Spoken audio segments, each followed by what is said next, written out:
Assalamualaikum warahmatullahi wabarakatuh. Perkenalkan, nama saya Damar, panggilan Adamai, dari Kampus Unwaha Jombang, dari Fakultas Teknologi Informasi Prodi Sistem Informasi kelas B. Nah, jadi konten kali ini saya akan membahas atau mempresentasikan untuk menempuh tugas mata kuliah Transformasi Digital dari Bapak dosen Bapak Hasan Bisri Isa Alfaris Eskom, dengan tema tentang mengenal apa itu microcontroller Atmega, keluarga ISP 8266 dan ISP 32. Jadi langsung saja, microcontroller Atmega adalah salah satu keluarga microcontroller yang diproduksi oleh Atmel. Sekarang bagian dari microchip teknologi. Microcontroller ini merupakan arsitektur AFR yang berjenis 8 bit RISC dan sangat populer digunakan dalam aplikasi embedded, mulai dari proyek sederhana hingga pengembangan lebih lanjut dalam bidang robotika otomatis dan LOT. Apa sih sebenarnya microcontroller itu? Nah, kita kenalan dulu nih dari dasar-dasarnya microcontroller. Nah, jadi microcontroller itu yang biasa sering disebut juga sebagai microcontroller unit atau MCU. Nah, kemudian dipandang sebagai komputer dalam komponen IC atau chip yang dibuat untuk keperluan khusus tertentu. Maksudnya gimana sih? Nah, maksudnya adalah komputer itu kayak otaknya gitu, atau sesuatu yang bisa diatur. Nah, dalam komponen IC atau chip, microcontroller itu sebagai komputer, sebagai otaknya gitulah, dan nanti bisa kita atur untuk keperluan tertentu. Nah, terus ada apa lagi nih? Oh, ternyata microcontroller itu mengandung memori, mikroprosesor, dan perangkat input output yang dapat diprogram. Nah, jadi isinya itu ada memori, ya jelas untuk penyimpanan kan. Mikroprosesor itu sebenarnya microcontroller. Jadi mikroprosesor itu sebenarnya microcontroller. Ini adalah bagian mikroprosesor gitu. Terus microcontroller juga ada perangkat input output yang nanti bisa kita atur programnya sesuai dengan kebutuhan kita masing-masing. Nah, jadi penerapan atau pengaplikasiannya di mana aja nih? Biasanya itu ada di alat-alat atau device yang dia itu memerlukan sistem kontrol otomatis gitu ya. Contohnya ya telepon seluler, kamera, terus oven microwave, mesin cuci dan lain-lain. Nah, jadi dia punya sistem kontrol otomatis.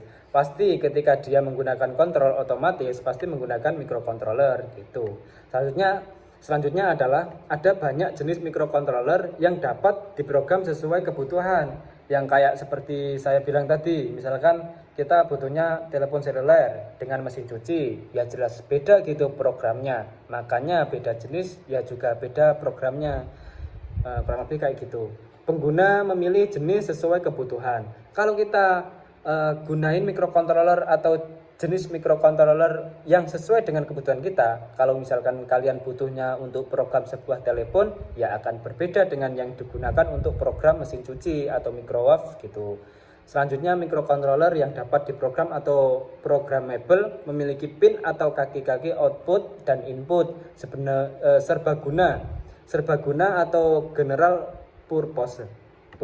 Jadi kalau misalkan dia bisa program atau programmable itu dan ada pin atau kaki-kaki input output yang serbaguna. Jadi bisa diprogram sedemikian rupa lah.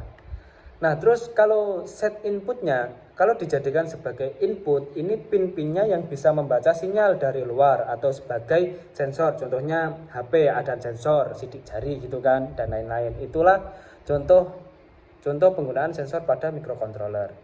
Terus kemudian kalau di set menjadi output gimana nih? Nah, ya pin-pinnya yang dapat mengendalikan perangkat eksternal seperti layar LED atau motor listrik. Nah, jadi kalau layar LED itu kan dia menampilkan gitu ya, ada outputnya gitu. Jadi si microcontroller ini juga bisa memberikan output atau mengendalikan perangkat eksternal, perangkat yang ada di luar gitu. Salah satu hal yang membuat microcontroller Atmega sangat populer adalah kemudahan dalam pemrograman dan dukungan di banyak platform pengembangan seperti Arduino gitu. Yang pertama, arsitektur Atmega. Arsitektur Atmega itu ada dua. Nah, jadi yang pertama ada arsitektur RISC atau Reduced Instruction Set Computing.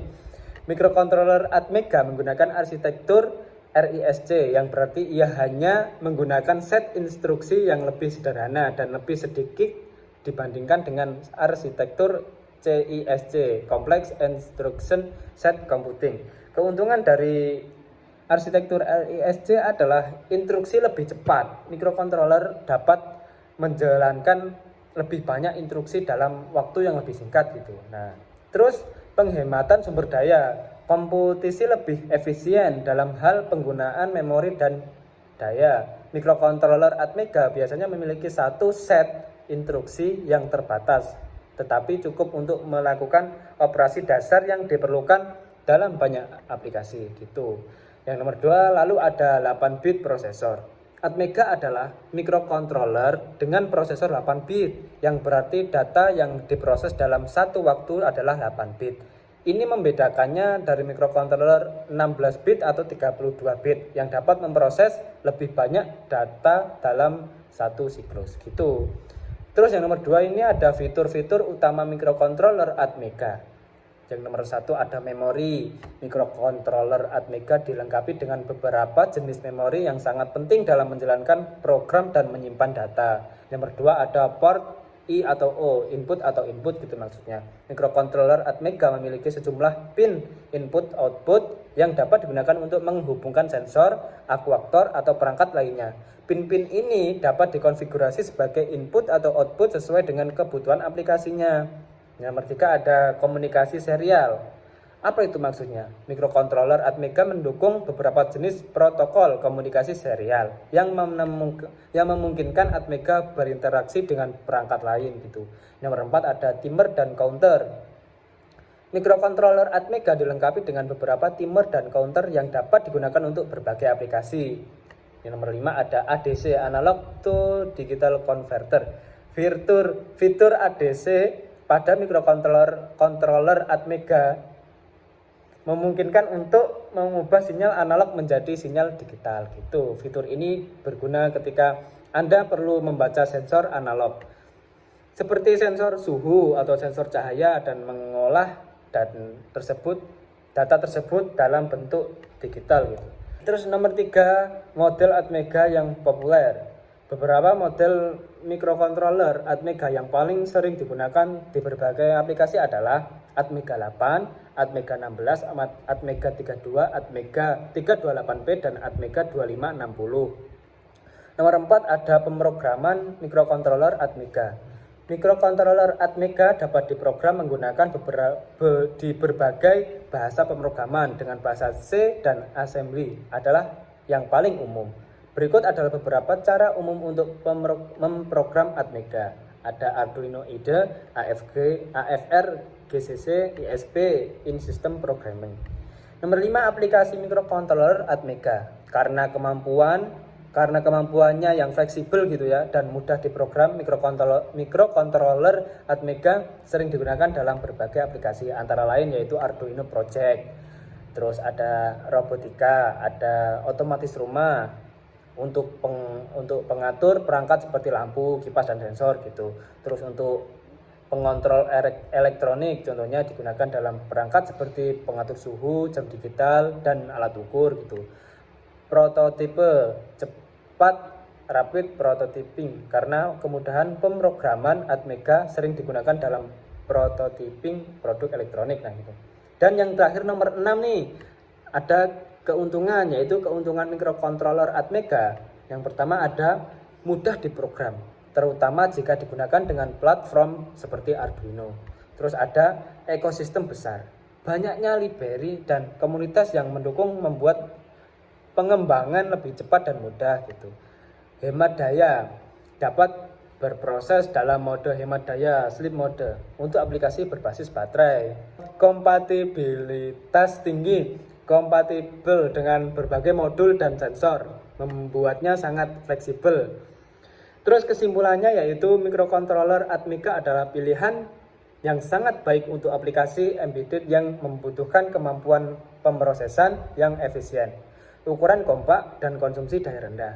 Dengan dukungan platform, pengembangan seperti Arduino, Atmega menjadi salah satu mikrokontroler paling populer di kalangan pengembangan dan pembuat. Baik untuk aplikasi sederhana maupun yang lebih kompleks, Atmega menawarkan berbagai fitur yang memungkinkan pengembangan berbagai perangkat elektronik dengan mudah. Nah, kita akan melanjutkan pembahasan selanjutnya, yaitu mengenal keluarga ISP8266 dan ISP32. Nah, keluarga ISP8266 dan ISP32 adalah dua seri microcontroller yang dikembangkan oleh Espressif System yang sangat populer dalam pengembangan perangkat cloud atau Internet of Things. Karena kemampuan konektivitas Wi-Fi, mereka dengan harga yang terjangkau. Kedua keluarga ini memiliki berbagai model dan varian yang masing-masing ditujukan untuk aplikasi tertentu. Berikut adalah penjelasan lebih mendalam tentang ISP8266 dan ISP32 serta perbedaan utama di antara keduanya. Nomor 1, keluarga ISP8266. ISP8266 adalah chip microcontroller dengan modul Wi-Fi terintegrasi yang pertama kali dirilis oleh Espressif pada tahun 2014. Sejak saat itu modul ini menjadi sangat populer karena harganya yang sangat murah dan kemampuan untuk menghubungkan perangkat ke jaringan Wi-Fi. Terus adapun prosesornya yaitu 32 bit Tensilica L106 dengan kecepatan hingga 80 MHz atau 160 MHz tergantung konfigurasinya. Terus ada memori RAM terbatas biasanya sekitar 160 KB. Memori flash bervariasi antara 512 KB hingga 4 MB tergantung model. Terus ada konektivitas Wi-Fi 82.11b atau G atau N memungkinkan perangkat untuk menghubungkan ke jaringan Wi-Fi secara langsung gitu. Input atau output tersedia hingga 17 pin GPIO tergantung pada model. Mendukung ADC analog to digital converter PWM, SPI, 12D dan UART gitu. Keunggulannya apa sih? Harga yang sangat terjangkau yang pasti. Ukurannya kecil, ideal untuk aplikasi yang memerlukan perangkat dengan ruang terbatas. Mudahnya diprogram menggunakan platform seperti Arduino IDE atau model MCU menggunakan bahasa LUA. Banyak digunakan dalam aplikasi load dasar seperti sensor jarak, kontrol perangkat rumah pintar atau sistem otomatis sederhana gitu. Modelnya yang populer contohnya ESP01, modul Wi-Fi dasar dengan 2 GPIO, ESP12 atau ESP12E, modul yang lebih kuat dengan lebih banyak GPIO dan memori flash yang lebih besar. Biasa digunakan dalam banyak proyek DIY dan LOT. ESP07 atau ESP08 dengan antena eksternal untuk jangkauan yang lebih baik. Terus adapun keluarga ESP32 ini nomor 2 ini. Keluarga ESP32. ESP32 adalah penerus dari ESP8266. Nah, gitu jadi penerusnya gitu. Yang dirilis pada tahun 2016 dengan peningkatan signifikan dalam hal kemampuan pemrosesan, konektivitas, dan fleksibilitas. Chip ini dirancang untuk proyek yang lebih kompleks yang membutuhkan lebih banyak daya pemrosesan dan fitur tambahan. Adapun prosesornya dual core Tensilica Extensa LX6 dengan kecepatan hingga 240 MHz. Memorinya yaitu memori RAM yang lebih besar hingga 520 KB. Memori flash mulai dari 4 MB dengan beberapa model mendukung lebih banyak kapasitas gitu. Konektivitasnya yaitu Wi-Fi 82.11b atau G atau N seperti ESP8266, tetapi dengan performa lebih tinggi gitu.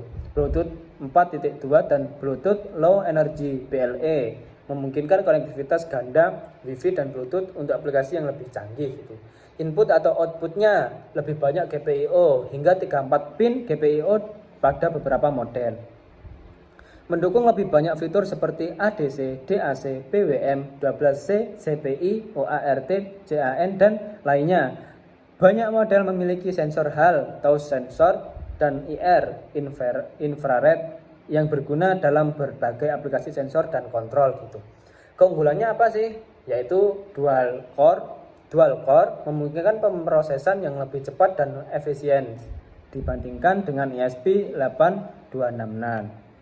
Kemampuan konektivitas Wi-Fi dan Bluetooth dalam satu chip yang sangat cocok untuk aplikasi load yang lebih kompleks seperti perangkat wearable, smart home, dan robotika. Fitur mode tidur yang lebih efisien sangat berguna dalam aplikasi yang memerlukan penghemat daya. Terus dukungan lebih banyak pin GPIO dan kemampuan untuk menangani banyak sensor atau perangkat eksternal gitu. Bisa diprogram menggunakan Arduino IDE, ESP, IDF atau MicroPython. Terus model yang populer yaitu ESP32, WROM32, model paling umum dengan banyak GPIO dan memori. ESP32 Rover, model dengan memori tambahan dan fitur lebih lengkap, cocok untuk aplikasi yang lebih menuntut ya. Nah, jadi ini adalah tampilan tabel perbandingan ESP8266 dan ESP32. Ini adalah tampilannya kayak gini nih. Kalian lihat sendiri ya, guys. Terus kita lanjut yaitu kesimpulannya. Kesimpulan dari ESP8266 yaitu cocok untuk proyek yang lebih sederhana dan terjangkau yang memerlukan konektivitas Wi-Fi seperti aplikasi LOT dasar, misalnya menghubungkan sensor ke internet atau mengendalikan perangkat rumah pintar. Itu. Terus adapun kesimpulan ESP32 yaitu cocok untuk aplikasi yang lebih kompleks yang memerlukan lebih banyak daya pemrosesan, fitur tambahan dan kemampuan konektivitas ganda Wi-Fi plus Bluetooth seperti perangkat wearable, sistem kontrol cerdas dan proyek yang membutuhkan pengolahan data lebih sensitif gitu. Maksudnya lebih intensif gitu. Secara umum, jika Anda bekerja, nah ini misalnya ya, secara umum nih, jika Anda bekerja dengan proyek yang memerlukan Wi-Fi dan Bluetooth serta lebih banyak pin input dan atau output dan performa, ESP32 adalah pilihan terbaik. Nah, gitu. Jadi kalau misalnya kalian nih bekerja yang memerlukan Wi-Fi dan Bluetooth nih, kalian itu terus lebih banyak menggunakan pin input atau output dan performa gitu. Jadi ESP32 itu adalah pilihan terbaiknya, kalian memilih ESP yang 32 gitu.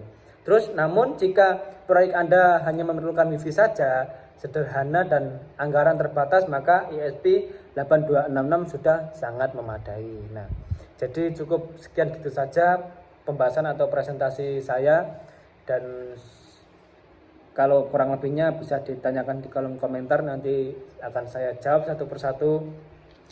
Mungkin gitu saja, kurang lebihnya saya mohon maaf yang sebesar-besarnya. Pastinya ada banyak kesalahan dari tutur kata dari saya. Saya ucapkan mohon maaf yang sebesar-besarnya. Jadi cukup sekian, terima kasih. Assalamualaikum warahmatullahi wabarakatuh.